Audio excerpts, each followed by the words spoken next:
Welcome to our deep dive. Today we're tackling takfir in Islam. It's a hefty topic. It is. And we've got some fascinating discussions with Islamic scholar Javed Ahmed Ghamidi to unpack. The sources you provided. Right. And buckle up, because it's a term you hear a lot. Oh, yeah. Gets thrown around. But it's way more nuanced than you might think. Absolutely. With some very real-world consequences. So, takfir, just at its core. Yeah, break it down for us. It's declaring someone an apostate. Okay, so like out of the Islamic faith. Essentially, yeah. Now, some folks might be thinking, big deal, so what? Right. But it's weighty for a couple of reasons, right? Mm-hmm. First off, imagine being told you're no longer part of your faith community. That's Yeah. heavy stuff. And second, throughout history, takfir pronouncements, Oh, yeah. they've been used to justify some pretty horrific things. Absolutely. Violence, persecution, you name it. Which is why Ghamidi's take on this is so important. Okay, so what makes his approach stand out? Well, he starts by highlighting this crucial distinction Okay. between the literal and terminological meanings of kufr, Kuf being. the Arabic word for disbelief. Gotcha. So give me an example. How does that work? Think of it like this, right?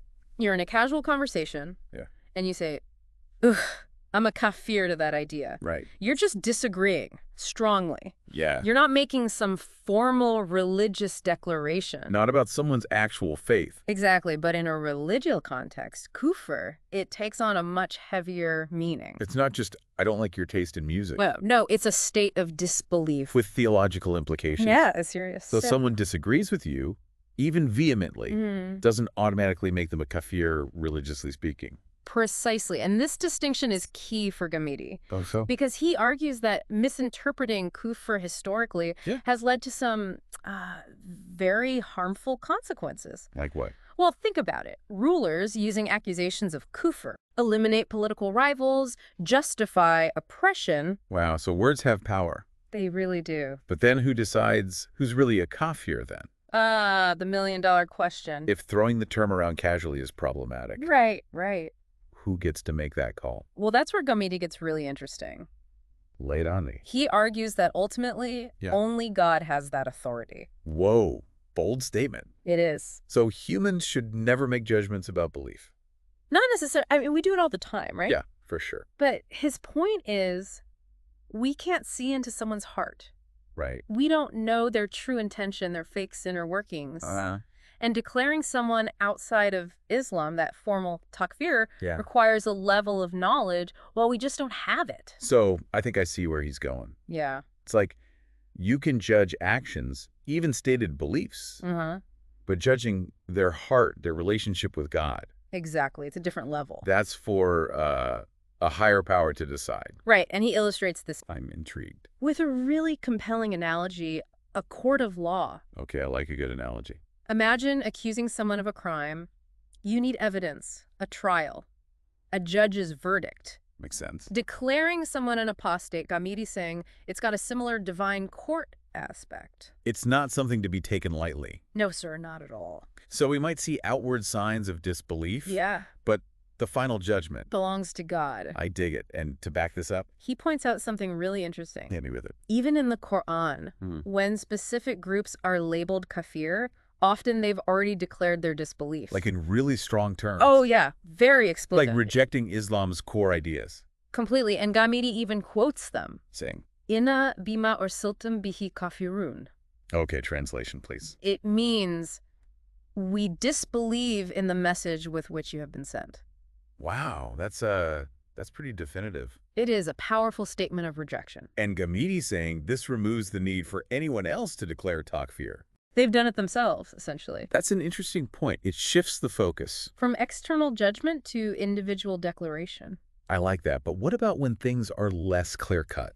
Ah, good question. Like someone raised Muslim, but their beliefs considered like heretical, outside the mainstream? This is where it gets even more nuanced. Okay, I'm all ears. Ghamidi tackles this head-on, My. referencing some big names. Islamic scholars like Imam Ghazali, Shah Waliullah. I've heard of them. Giants in Islamic scholarship. Oh, yeah, huge figures. And their views. Yeah. Many considered them, even back then, outside mainstream Islam. But they were still considered Muslim. Well, that's the question. Did they become kafir because of these unorthodox views? And Ghamidi saying, not for us to say, ultimately it's God's judgment.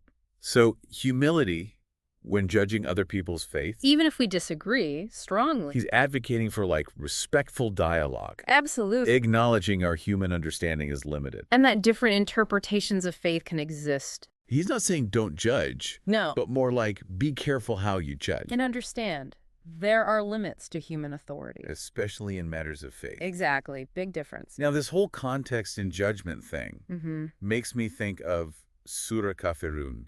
In the Quran. Often interpreted as a harsh rejection of disbelievers. Right, that one. But Ghamidi cautions against taking it out of context. Oh, definitely. How so? Well, he argues it was revealed much later in the Prophet Muhammad's life. Okay. Right before the Hijrah, his migration from Mecca to Medina. So not about initial rejection of disbelievers? No. But a recognition that paths have diverged. Yeah.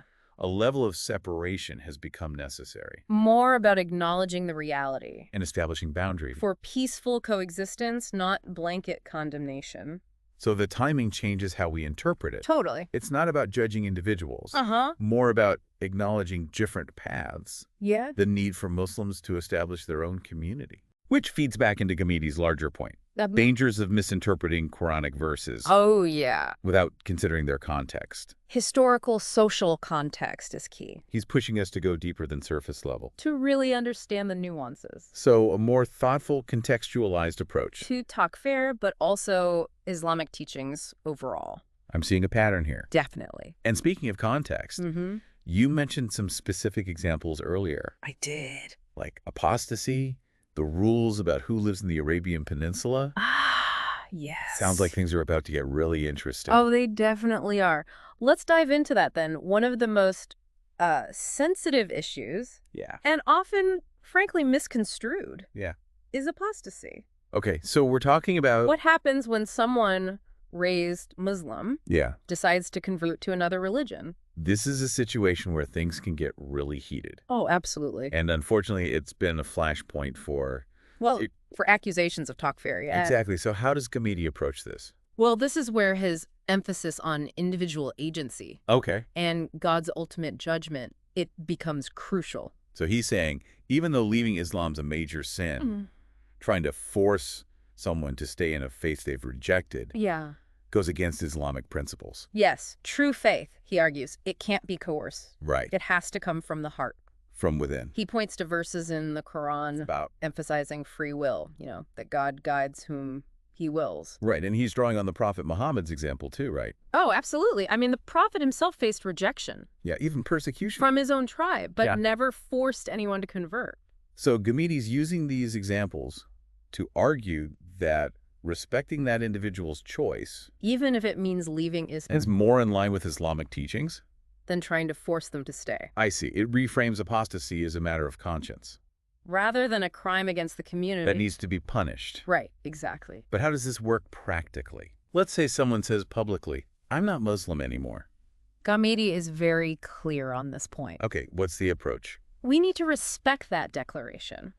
Even if it hurts to hear. Their outward actions, their statements. Yeah. That's what we have to go on. We can't, pry into their heart. No, trying to question their conversion's authenticity. Or label them kafir. It's simply not our place. That's a pretty big shift from how some communities handle this. It's advocating for a much more, I think, compassionate approach. Definitely more understanding. He's not shying away from the fact that for some, this is challenging. I bet. But he believes it's the only way to uphold the true spirit of Islam. Which emphasizes mercy, forgiveness, respect for individual choice. It's a lot to think about. It is. Especially in today's world. Where religious tensions can be so high. Let's shift gears a bit. Okay. Another controversial topic. The rule that only Muslims can live in the Arabian Peninsula. This one, often misinterpreted. I can see how, on the surface, used to accuse Islam of being discriminatory. Yeah, like it's exclusionary. But Ghamidi offers a different perspective. I'm listening. He emphasizes that the peninsula, Mecca, Medina, They hold a unique spiritual significance. For Muslims, they're sacred centers for tawhid, belief in God's oneness. So the rule isn't about excluding individuals based on their beliefs. It's about preserving the spiritual sanctity of the land. Protecting that sacredness. Safeguarding the spiritual ecosystem, so to speak. Of a place central to the Islamic faith. Exactly. So non-Muslims can still visit, travel through? Oh, yeah, definitely. It's specifically about permanent residency, the impact that could have on that unique atmosphere. Yes, of these holy cities. That's a much more nuanced understanding than what you typically hear. It's about maintaining the purpose. The character of the place. Not just blanket exclusion. Right. And this goes back to his focus on intent. On the why behind the rule. Always trying to get to the heart of the matter. Not just the surface level. He encourages us to really think critically. To engage with the teachings on a deeper level. Absolutely. Okay, last example you brought up. Yeah. Someone claiming to be a prophet after Muhammad. That's a pretty clear violation of Islamic belief. Yeah. Pretty cut and dry. In Islam, Prophet Muhammad is considered the final prophet. So anyone claiming prophethood after him? Directly contradicts that. A core tenet of the faith. Yes. Does Ghamidi just jump takfir then? Remember, he's incredibly cautious about that. Yeah, you made that clear. Even in a case that seems this straightforward, he still advocates for a measured approach.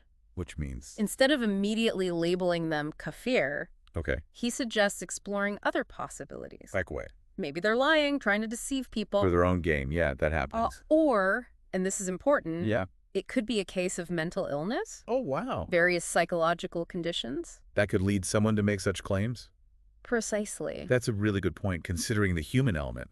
It's not just jumping to conclusions about their faith. We can't truly know what's in their heart or mind. Right. And making assumptions, pronouncements of takfir, based on that. Based on outward actions. Can be so dangerous. A reminder to approach these situations with humility, compassion. And this highlights something Ghamidi criticizes a lot. Which is?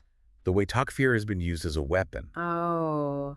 To silence dissent, discredit opponents. So discord within the Muslim community. We see this all the time, unfortunately. It's sad. People quick to label anyone who disagrees as a kafir, an apostate. Often with very little justification. And this tactic's been used throughout history. To justify terrible things. Violence, oppression.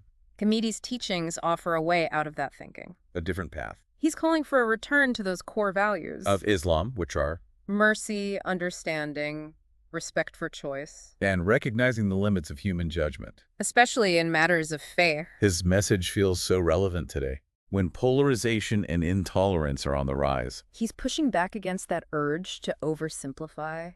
To slap labels on people. To engage with these questions on a deeper level. And that's where his work gets really impactful. It goes beyond theory. It gives us tools to navigate these challenges. In our own lives, our communities. So how do we do that? He gives us some guidelines. He says, focus on your own understanding of Islam. Instead of worrying about who's in and who's out. Okay. Really delve into those core principles. Of the faith. Study the Quran, the Prophet's teachings. Strive to live by them, you know. It's like he's saying, get your own house in order first. Exactly. Before judging others. And he stresses conveying Islam's message, wisdom, compassion. Instead of harsh rhetoric, accusations. Right. Engage in respectful dialogue. Even when you disagree. Yes, even then. That's tough, especially these days. It is, but imagine how it could change the conversation. Yeah, create more understanding. More empathy. He's not sugarcoating it, though. No.